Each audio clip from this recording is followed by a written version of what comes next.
మనం చూస్తున్నాం. అంటే ఇట్స్ నాట్ జస్ట్ డ్రీమ్. అంటే ఒక సినిమా హాలీవుడ్ వాళ్ళని కూడా దద్దరించగలదని మనం చూస్తున్నాం రాజమౌళి సార్ చేస్తున్న అమేజింగ్ ఫిలిమ్స్తో. సో ఎక్కడో అక్కడ యూనో ఈ ఫ్రాంచైజ్ని ఒక హోమ్ గ్రోన్ ఇండియన్ స్పై ఫ్రాంచైజ్గా ప్రపంచవ్యాప్తంగా తీసుకెళ్లాలన్నది ఒక తపన. Vinay is our new director and he has a great vision. In fact, మేము గూఢచారి మేజర్ చేస్తున్నప్పుడు నేను శశి ఎప్పుడు డౌట్లో ఉన్న వినయ్ కన్ఫర్మ్ చేస్తే మేమిద్దరం ఒప్పుకునేవాళ్ళం. So I think it's gonna be massive. Very thankful మా producers Vishwaprasad sir, Abhishek sir and Anil గారు. నేను ఏమడిగినా they've always just said let's do it.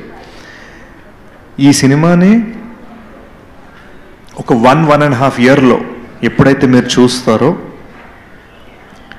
I think it is going to be the next level of what a spy action film can be.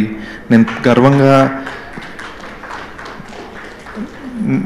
ఒకటి చెప్పగలిగింది ఏంటంటే గూఢచారి part 1 తర్వాత south ఇండియాలో spy films అని ఒక trend మళ్ళీ తిరిగి తీసుకొచ్చింది.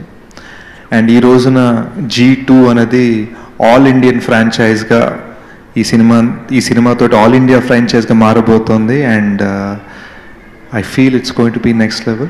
I look forward to writing next few months. ఆ తర్వాత వినయ్ కోరుకున్నట్టుగా నా చేయాల్సిన 6 ప్యాకులు చేసి ఆ తర్వాత will be heading in to shoot. And ఇంకా తప్పట్లేదు కాబట్టి శ్రీచరణ్ మ్యూజిక్ డైరెక్టర్గా పెట్టి